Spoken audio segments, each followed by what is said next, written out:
ഞങ്ങൾ തലകുമ്പിട്ടല്ല ഇവിടെ ഇരിക്കുന്നത്. പത്മകുമാറിന്റെ പേര് പാർട്ടി നടപടി എടുത്തില്ല ഉടനെ ഞങ്ങൾ തലകുമ്പിട്ടിരിക്കുമോ? ഞങ്ങളുടെ പാർട്ടിയുടെ സംഘടനാതത്വം അനുസരിച്ച് ഒരാളുടെ പേരിൽ നടപടി എടുക്കണമെങ്കിൽ മുഴുവൻ വസ്തുതകളും ഞങ്ങളുടെ മുന്നിൽ വരണം. വന്നാൽ അതിന്റെ ഗൗരവത്തിൽ നടപടി വരും. ഇത് പാർട്ടി തീരുമാനമാണ്. അതുണ്ടായില്ല എന്ന് വെച്ചിട്ട് ഞങ്ങളെ ചാമ്പാൻ ആരും നിൽക്കേണ്ട, മാധ്യമപ്രവർത്തകർ നിൽക്കേണ്ട. അത് വഴിയേ അറിഞ്ഞോളൂ.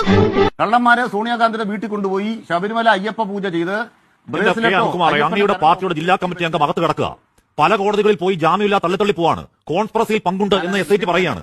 അദ്ദേഹത്തെ ചേർത്ത് കെട്ടിപ്പിടിച്ചോണ്ട് നിങ്ങൾ ചോദിക്കുകയാണ് പോറ്റിയെ പോയി കണ്ട ഈ പറഞ്ഞ അടൂർ പ്രകാശിനെ പുറത്താക്കുമെന്ന്.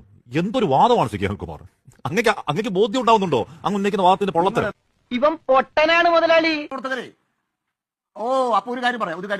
ഒരു MP യെ വിളിക്കാനുള്ള ധൈര്യം പോലും ഇല്ലാത്ത ഒരാൾ ചർച്ചക്കിറങ്ങിയിരിക്കുകയാണ്. കേരളത്തിലെ UDF ജയിലിൽ കിടക്കുന്ന ഒരാളെ പറ്റിയാണ് ചോദിക്കുന്നത്. വേറെ പണി നോക്ക്. കേൾക്കുമാർ, ജയിലിൽ കിടക്കുന്ന ഒരാളെ പറ്റി ചോദിക്കുന്നത്. നിങ്ങളുടെ ജില്ലാ കമ്മിറ്റി അംഗം, നിങ്ങളുടെ ജില്ലാ നേതാവ് അല്ലെ, ഉത്തരം പറയാം.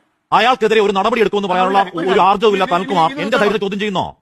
എന്ത് അപഹാസ്യമാണ് അനിൽകുമാർ. ഈശ്വര, ഇനി എന്ത് ചെയ്യും? നിങ്ങൾ സ്വയം പറയുന്ന വിഡ്ഢിത്തരം ഒന്ന് മനസ്സിലാക്കൂ. ഒന്ന്, ഞങ്ങൾ രാഷ്ട്രീയമായി എടുക്കേണ്ട നിലപാട് ഞങ്ങൾ എടുക്കും.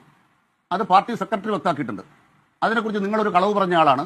അവിടെ നിങ്ങളുടെ മുന്നിൽ ഒരു ചാഞ്ചല്യം ഇല്ലാതെയാണ് ഞാൻ തലകുനിച്ചിരിക്കുന്നത്. ഒരു ചാഞ്ചല്യം ഇല്ലാതെയാണ് ഞാൻ തലകുനിച്ചിരിക്കുന്നത്. ഇത്രയും വലിയ ഗതികെട്ടവൻ ഈ ലോകത്ത് വേറെ ആരെങ്കിലും ഉണ്ടാവും എന്റെ കർത്താവേ?